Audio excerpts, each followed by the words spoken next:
tradition is that we only go back to the same affiliate sort of twice in a row, so that we give the kids a chance for a little more variety. We try to give them some broader experiences. You provided variety. But when you called to say, hey, we really could use your help back this year, and you said you thought we'd be doing some rough framing and all the rest, we thought this is an affiliate unlike most of the ones that we encounter, and a huge piece of that is the leadership of the affiliate and the spirit with which you guys lead. The other was that sense that when you called and you said, we have need of you, it was not hard to say, here we are, we'll go. So of course, I'm glad that Karen gave the response to say, we agreed we were going to go, so here we are. Rough framing, right guys? I think they'll agree on the rough. Rough, pretty rough. Spot on. I've been blessed to be serving this congregation for many years. This congregation, when I arrived, already had a deep, deep commitment to Habitat for Humanity. It started back in 1987 when Millard Fuller came and spoke to the congregation because one of was the pastor's daughter that worked with Millard at some point along the way, or something like that. It was before my time.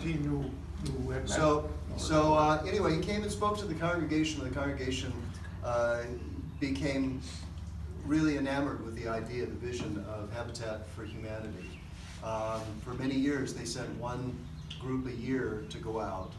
Shortly after I arrived, we ended up sending two groups, one with the youth, one that was kind of a mixed family group, but that has become kind of an adult group.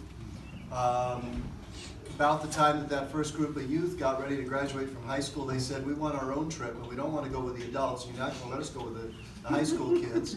So we now take a college trip as well in the middle of the year. The congregation has a deep commitment to that. They send us out as the adults to help lead.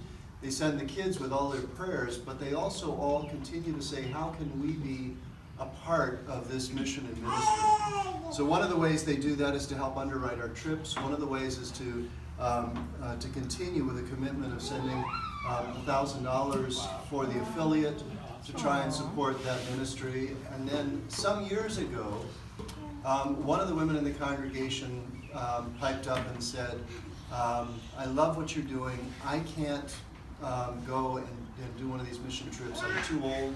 I couldn't handle the heat and I can't swing a hammer anymore, but I know what I can do. And that's that I love to sew and I love to make quilts. And so she started the first year with saying, I want to send a baby quilt or a child's quilt for every child in the family. Quickly that became a witness that a couple of other people in the congregation stepped up to and said, we want to be a part of that as well. And so now this year it was two women that created these quilts for your children that they'll have to fight over it, whether they love trains or teddy bears or cats or lots of little children. Yeah. Can you get closer together?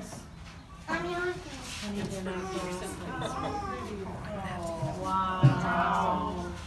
Amazing. Did they slow those? Two women from their church.